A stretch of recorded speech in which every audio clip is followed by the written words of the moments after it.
All right. Hello, everyone, and welcome to our discussion panel with Transfiguring Adoption. Transfiguring Adoption is a nonprofit that we seek to nurture and grow foster and adoptive kids by giving a hoot about their caregivers. And today I also have joining with me Kyle Ford, who is with City of Refuge. How you doing, Kyle? Doing pretty good. Fantastic. Can you quickly tell people about City of Refuge and what it does? Sure. So, City Refuge is a group of artists, musicians, and also those involved with foster care that seek to kind of build a community focusing on artistic coping skills. So, teaching families how to cope with life situations and while using the arts. Fantastic. Okay. And before we get to Laurie, who's on here with us, because she's going to be our main person we're talking to, she's with Monsters Made with Love. I just wanted to go ahead and remind everyone real quick, just some ground rules on all of our discussions. First off, even though we are professionals and experts in the fields that we're representing, this is just a discussion group. We are not telling you to use this advice or suggestions as a replacement for what your caseworker agency might be telling you to do, or a therapist or doctor. In short, please don't sue us. We're just trying to be there for you, support you, and make sure that you're being taken care of. Also, wanted to let you know that while we are streaming this live on our YouTube channel, that you may also ask questions and join in and chat with us at any point during this live stream. There is a live chat function that is on YouTube that you can join, and I am watching that, so you can ask your questions if you have any for Laurie or Kyle or myself. I'm also watching Twitter. You can tweet hashtag TADOPT. That's T adopt. I will be watching that hashtag, or you can email me at Darren@transfiguringadoption.com. But we would love to hear from you, and I'll be giving you some email addresses later if you're not watching this live and you want to talk with us. So without further ado, we're going to jump into this. Kyle and I were talking about what to do for a discussion panel for the beginning of 2018. And Kyle had mentioned that he had spoken with Laurie or knew Laurie, and he was telling me a little bit about Monsters Made with Love. And since over at Transfiguring Adoption, we place high importance on play and therapeutic play, and also just using media to be able to connect with children, bond with children, and get to the deep roots of what's going on. This really interested me. So I am going to welcome Laurie. And hey, Laurie, can you tell us a little bit about yourself and Monsters Made with Love? Yeah, hi Kyle. Darren. Kyle, how you doing? Good. I'm pretty good. Good. All right. So Monsters Made with Love is there's two parts of it. I created kits so people can make their own monsters, but I also teach sewing, and it has a self-love twist. Both the quick kits and the workshops that I teach. I ask people to list things they love about themselves and put that in their monster, either as an intention or the actual words. Also to add things that may make them a little uncomfortable about their monster, about themselves into their monster. Like if you have a scar or something makes you special, put that in your monster too. And so it kind of has a self-love twist. The other thing is I ask that everybody make a monster for themselves first before they make one for somebody else. And also the last step is to give your monster a hug. So, but I work with lots of different groups, different age levels. Children, it's great for fine motor skills and hand-eye coordination. Teenagers get to express their deep, dark, ugly side to create their own monster. And then adults actually get to create a monster, something for themselves, and listing something for themselves is really hard for an adult to do. But currently, I just moved to Knoxville about 5 or 6 months ago from the Florida area. I'm from Detroit originally, and I absolutely love Knoxville. But while I've been here, I get to work with cancer support community, big brothers, big sisters, some of the children, special needs children at Bearden Middle School.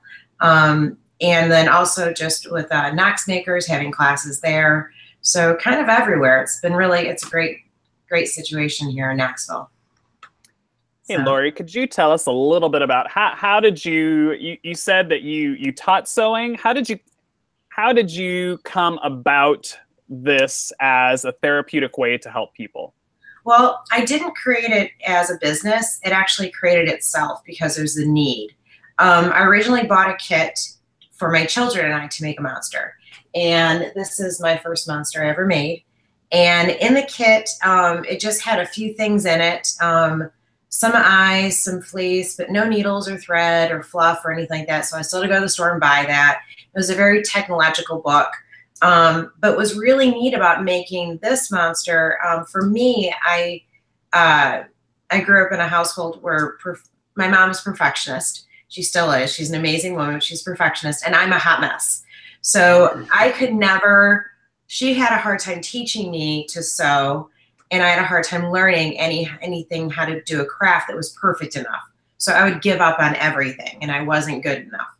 And so when I started making monsters, probably about 6 years ago, I realized I'm like, you don't have to be perfect. This is something I can finally make that I could finish and felt comfortable with it because it didn't have to be perfect. So I started making monsters to give to people who needed a little extra love.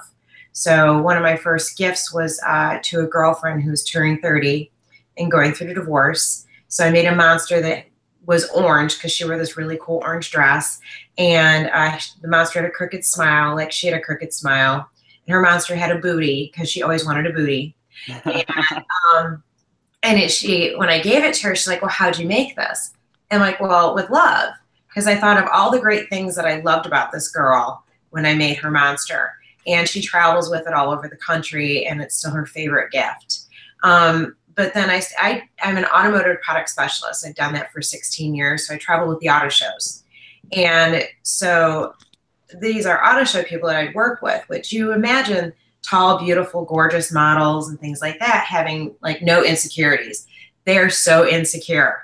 And, but it was interesting watching some of my friends were like, well, we want monsters too. I'm like, well, I can't make one for everybody. So I started bringing supplies for people to make their own monsters and realizing that a lot of people in their 20s and 30s don't know how to thread a needle or tie a knot.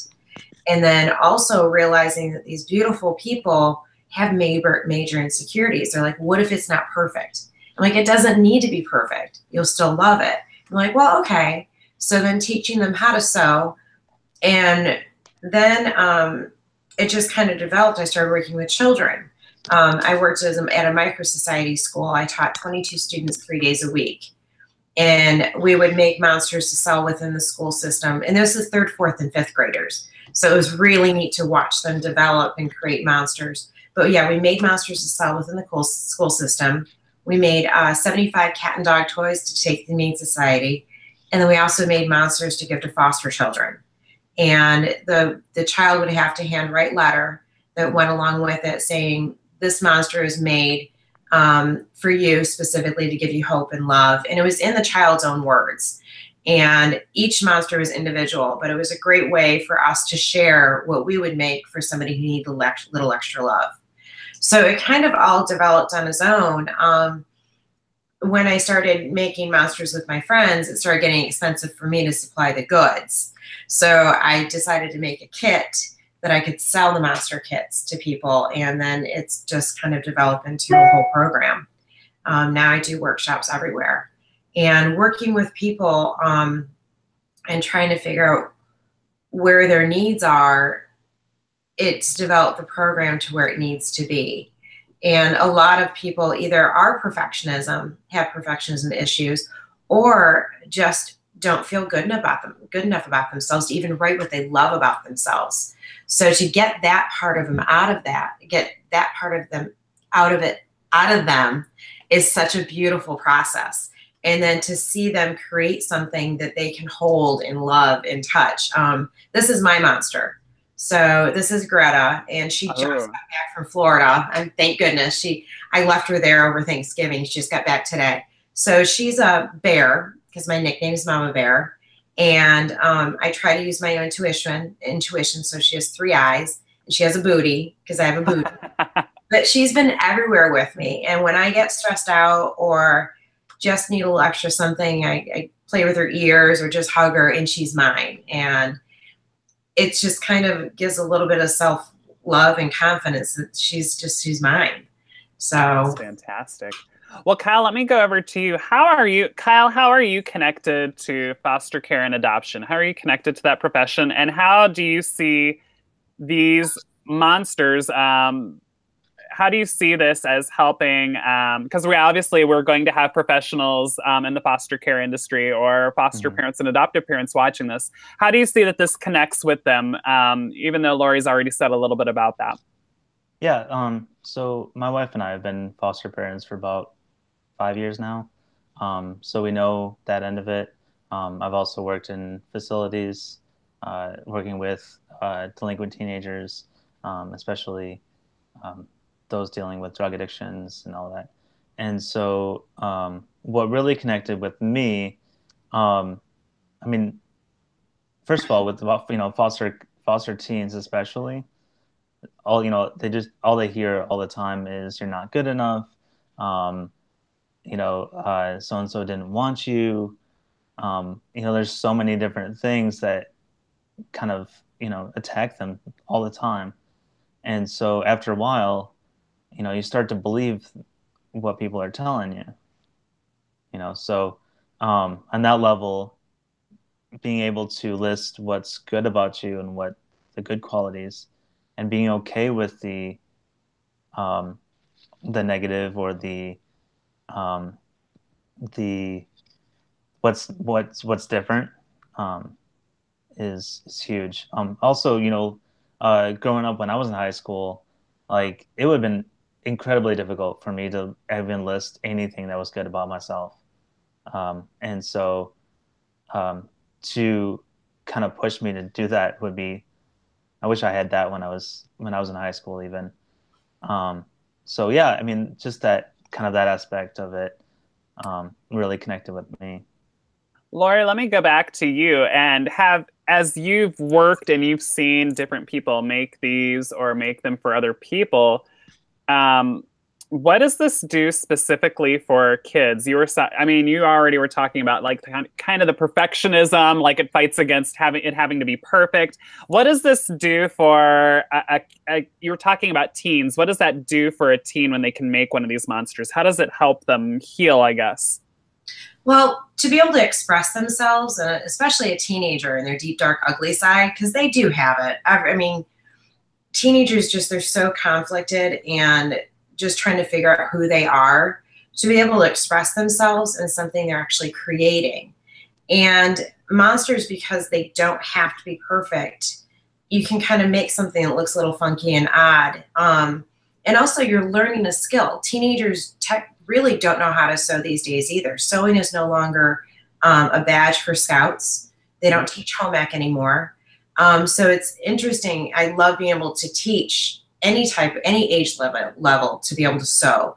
And it's a very simple way and not having to be perfect at it. Because with me, it was like trying to make a dress and trying to make that perfect seam and do this. I'm like, no, you don't have to. Still learn a skill that you can make it better and better and better. But to be able to express yourselves, to make a monster, to list something that you love about yourself is so hard. And then to also embrace something that makes you special or imperfect. I made a monster for a little girl who had a lazy eye. And her lazy eye made her very self-conscious. But she wanted a dark, ugly monster with a hat. So I made her one and I gave her cat eyes and I twisted one. So it was a lazy eye. And when I gave it to her, I said, you could twist it any which way you want. And she's like, no, it's actually my favorite part. So it's made that monster special, made her realize it made her special too. There was one girl I worked with, a teenager who had a really hard time listing things she loved about herself. And also her parents or even her siblings and things were at the table with her and they had a hard time helping her. And I'm like, come on guys, help her list things she loved about herself. So we kind of put a few things down, but then watching her create her monster, and creation is just an amazing thing Because sometimes you're like, oh, I just can't do it. I just can't do it. But once you start making it and realizing, you start adding your own little features or things that you like, and then you realize, oh my gosh, I just made this thing. I made something. And she ended up making monsters for all of her friends now, and people that need to feel loved. So it's kind of neat how it's grown within her, that she gets to show love in a way of creating something. So what do people mostly do when they start? Is there, when they get a kit or they get some things to make their monster, do you have like a set thing that you send them through? Like, okay, I want you to think about things you don't like about yourself, or I want to think about things that you like about what's the process look like for people making these monsters? Well, the workshop and the kit, you come with the same supplies. So this is one of the kits. It has everything in it except for scissors and a pencil. So you have your fluff, needles, thread, everything. And the instructions, basically step number 1 is list anywhere from 1 to 5 things that you love about yourself, depending on the size of the kit. I have 3 different kits. I have a small one, a medium, and a large. This is the medium one. So you list like 3 things that you love about yourself, and you think about those thoughts. And in the workshops that I teach, I can go a little bit deeper with it, but I ask you to think about the things you love about yourself and your monster. And also, while you're designing your monster, there's a pattern in all the kits that you can just trace out and cut it out. You can cut it out and decorate with your own colors and things like that. But there's a space in each kit for you to draw your own monster. And I also have YouTube videos that go along with the kits too, to kind of help you along. Because a lot of people don't like to read directions. Right. But with the when I teach the class, I give a little bit more instruction about, you know, where to feel. If, like, I notice that people are struggling with it, and then being able to, what I ask them to do is keep a very basic shape of their monster, and then add details on it as you're sewing it, instead of trying to write all these things in and trying to make it. Sometimes it's really hard to sew the little tiny details that you want, but then once you actually start creating the monster and then adding details as you're doing it is actually a little bit better. That's what I found out more recently. It's kind of helping people. Do you have any stories or like moments where people were doing this and it was kind of I don't want to sound like Oprah, but like an aha moment, or just a moment where you could see things were clicking, like their life was kind of being pulled together, or I don't know, just that there was an impact? Well, I worked with some children from the public defender's office, and working with some teenage boys. They were tough, and they're like, we're not going to sew. And I'm like, come on, guys. Like, we don't want anything to do with grab your needles and sew. That's right. Don't want anything to do with needles, and that's girl stuff and this and that. So I'm like, boys, I'm like, if you want to be a doctor, if you want to be a veterinarian, if you want to upholster your car seats, if you want to sew those jeans up in a hole where it's not supposed to be, learn how to sew. And it was interesting watching these teenage boys. They started drawing out their monster, and they were like not happy about the whole situation. Then they started creating. And then they started getting like super detailed. Some of them made some gang monsters, which I thought was really cute. But they ended up just really getting involved with it. And they can't wait for me to come back for them to make more. And so that's such a great feeling that, like, in the beginning hour, they didn't want anything to do with me. And at the end, they're like, they couldn't wait for me to come back. And they all gave their monster a hug, and they were detailed, and they were just theirs. Nobody else's but theirs. And I think that has something to do with it too. There's so many things that in this world, it's just stuff, and it doesn't really matter. But when it's a monster and you've made it yourself, and somebody else didn't design it, doesn't come from a story from anybody else, but it's your story. And I think that has some power to it also. And it's yours. Nobody else's is going to be like yours. So. Wow. And I think that's powerful, just what you were saying right there, that they're really, I mean, I think when people are looking at this, or they're thinking, hey, we're doing a discussion panel about toys or about people making toys, like, yeah, it's therapeutic. There's occupational therapy involved, blah, blah, blah.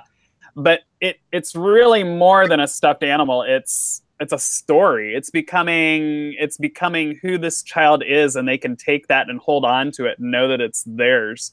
Would you suggest that foster or adoptive parents make this along with the kids, or is this so private that it needs to be done on its own?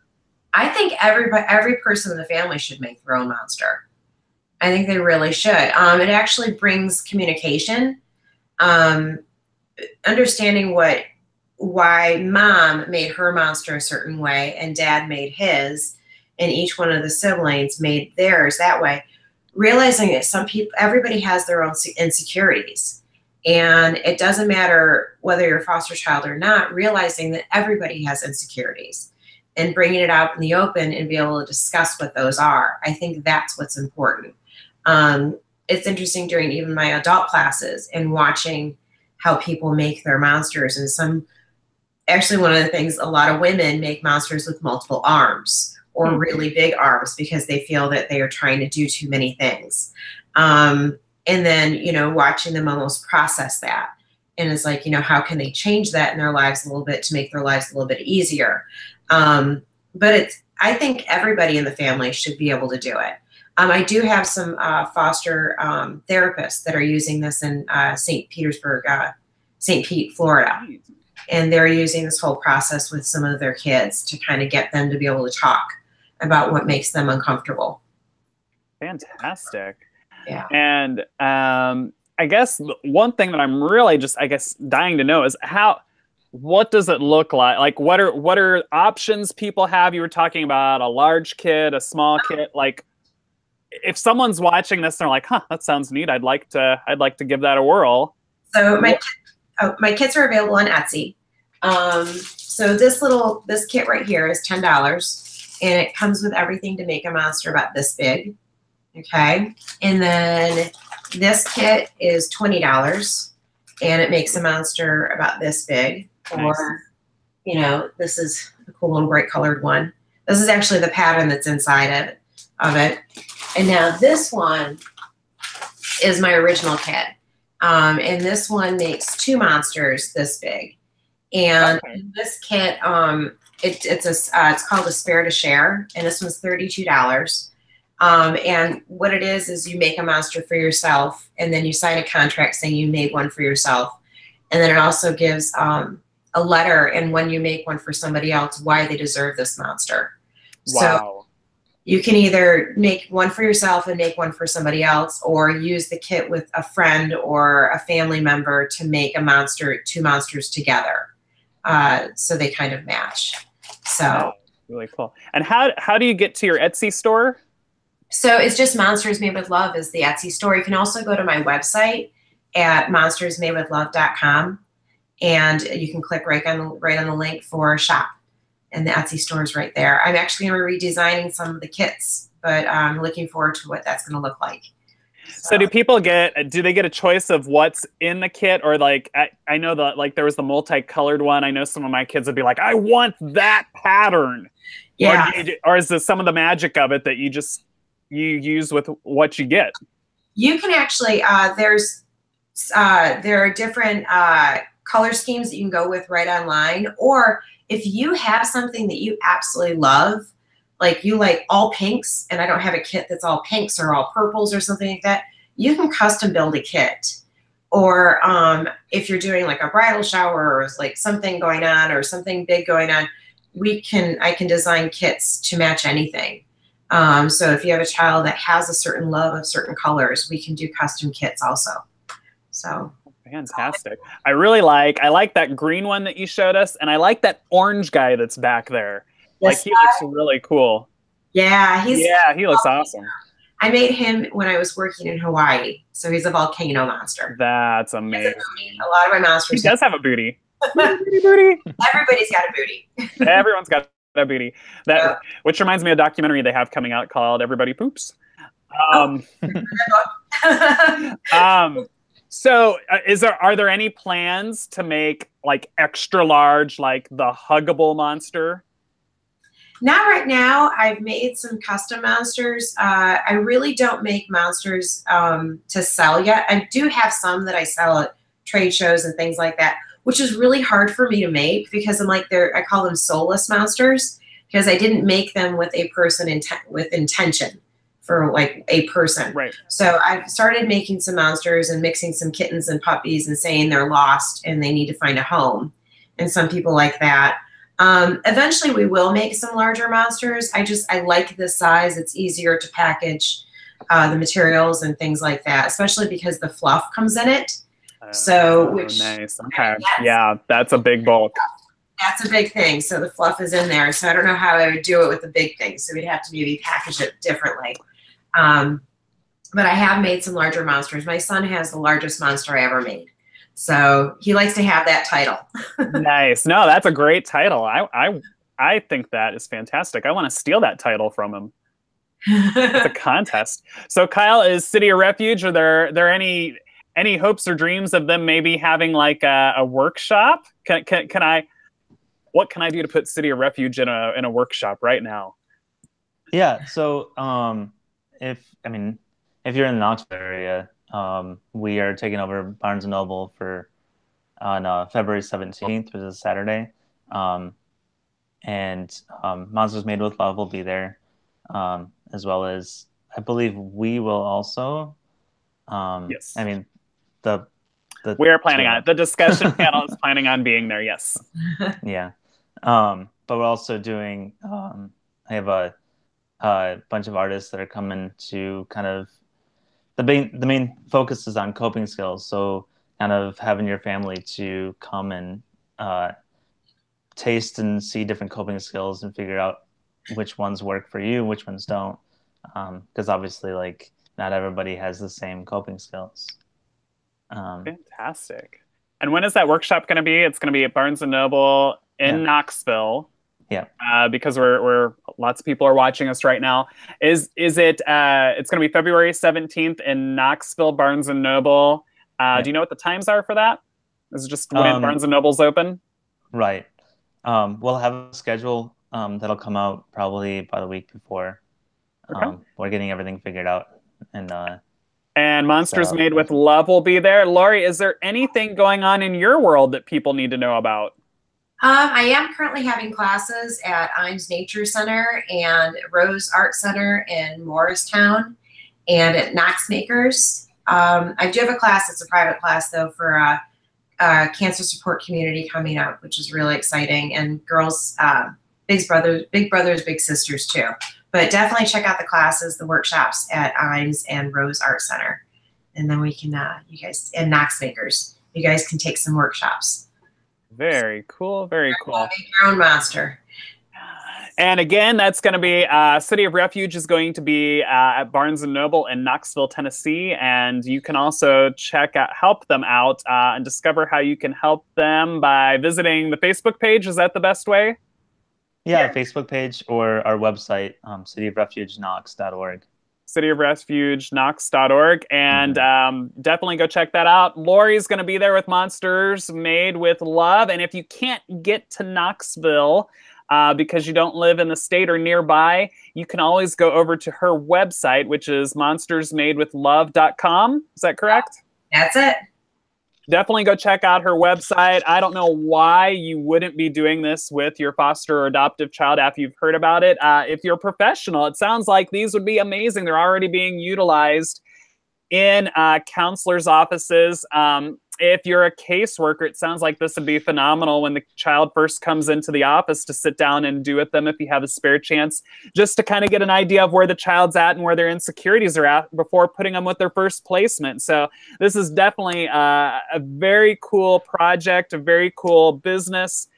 I hope that you can get behind Laurie and support it because it sounds like that it's doing a lot of good and really helping to nurture and grow our kids. Again, that's all the time that we have right now. I don't see anyone with any live questions, and that's phenomenal because I know that there are going to be people with questions afterwards. You're viewing it not live. Go ahead, if you want to get your questions to Kyle, myself, or Laurie. If you want to send them to info@transfiguringadoption.com. and put Monsters Made with Love or just Monsters in the subject, I will make sure that that email and those questions get to the right person to be answered.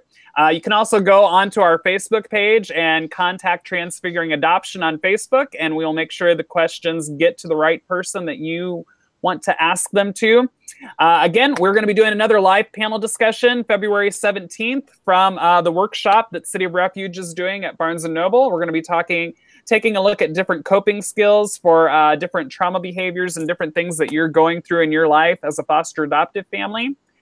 Please go online and check out transfiguringadoption.com. We've got some cool resources online, including a trip to Universal Studios that we are going to be hosting for 8 families and help you navigate the park, make some memories. Thank you for joining us. We hope we are helping to nurture and grow your foster or adoptive family. Thank you, guys. Thank you so much.